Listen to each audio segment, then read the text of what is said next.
Hello guys, it's me once again. Welcome back to my channel. It's been a minute. I know I said I was going to post something last week, but life happened. So today I want to talk about London Fashion Week. Yes. I have a few of the designers that really resonated with me, and I decided to just come here and chat with you guys. So let's get into it. So the first collection I want to talk about is Paul Costelloe, Spring and Summer 2026. It's titled Boulevard of Dreams. From the name alone, you will know that this collection was eclectic, if I do say so myself. Paul transported the viewers into the late 1960s California. So we are talking about glamour of the Rodeo Drive, the palm-lined boulevard, the Beverly Hills convertible, sunshine, bold colors. The color palette in this collection, we saw the pastels, the baby blues, the butter yellow, coral, turquoise, lemon, tangerine, and whatnot. For the fabrics in this collection, we saw summer weight tweeds. We saw some crisp linen, some luxurious silks. I would say the collection occupies a space between timeless elegance and bold summer fun.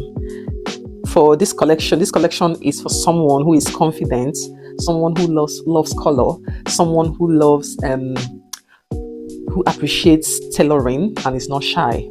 This collection is for you.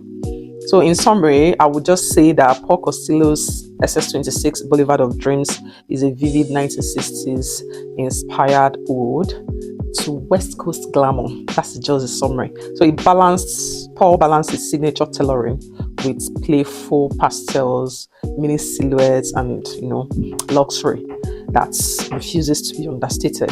The next designer I want to talk about is Erdem, their Spring and Summer 2026 collection. This collection, it honestly feels like stepping into a dream, and it was inspired by a woman named Helen Smith. She was a medium that lived in the 19th century. She claimed that she could talk to the spirits. Interesting. And she even said that she has lived past lives.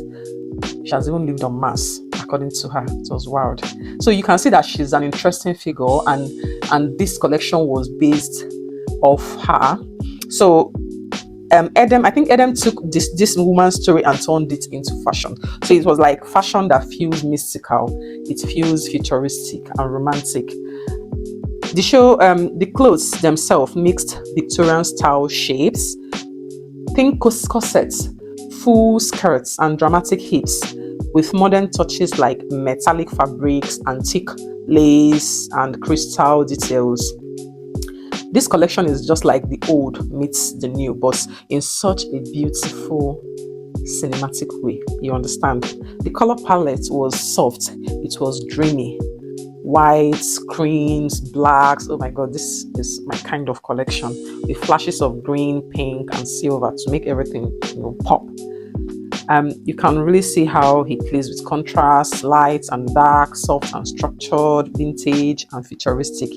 Just like a very sharp contrast, two contrasting world meeting to just tell a story.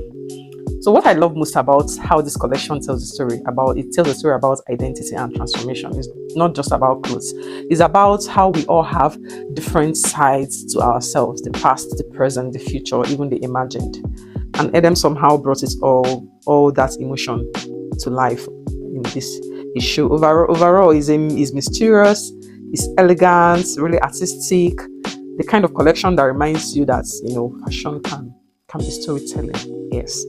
Next designer I'm going to be talking about is Burberry, their SS 2026 fashion show. So honestly, that collection was a whole vibe. I mean, of course, it's Burberry. Daniel Lee, who is the creative director of Burberry, by the way, leaned into the idea of British music culture this season. Think open air festivals, think like that effortless, I just threw this on, but it's actually designer look, basically. So now let's talk about the looks, because there were some seriously cool moments, if I do say so myself. The classic Burberry trench coat, but it got a total remix. There were some in waxed denim, others in leather with bold prints. There were even chainmail dresses in Burberry check, kind of medieval, kind of rock chic, and definitely attention grabbing. We also saw some crochet knits, some slim tailored suits, some fringed leather bags. There were lots of textures and layers that made everything feel alive and a little bit rebellious, you know. So color wise, it started with the Burberry signature neutrals, as we know, the beige, the khaki, the tan, and then bam, flashes of green, turquoise, and tomato red. You know, it was a classic, a classic British style, but with this fresh, youthful punch. Overall, I feel that the collection feels like heritage that meets festival season, where elegance and edge collide. What I love most is how visual it was. Every outfit tells a story. You can feel the movement, you can feel the music, the freedom. For everyone into fashion arts, this collection is basically inspiration gold. 10 over 10. On the next designer I want to talk about is Richard Quinn. I think I saved the best for the last. Okay, maybe not the best, but you know what I mean.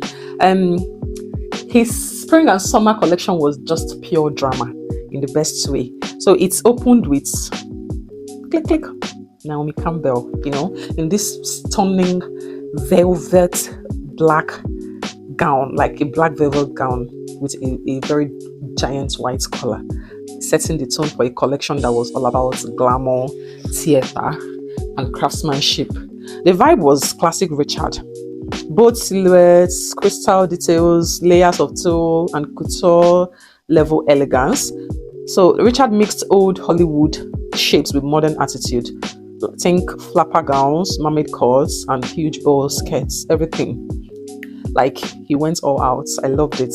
The color wise, the collection moved from deep blacks and whites to soft pastels and golds, giving everything this romantic, cinematic feel. So overall, the collection felt like fashion as performance. It was beautiful, it was emotional, and it was made to be remembered that after seeing that collection, it was going to stick with you. Like, I see myself waking up and like, wow, they really did that. So guys, this is the end of this video. I hope you liked it as much as I enjoyed making it. I'm trying to take this one step at a time. I promise to do better with postings and being more consistent. But yeah, thank you for sticking with me. If you watched to the end of this video, thank you so much. I really appreciate it. Until next time, bye.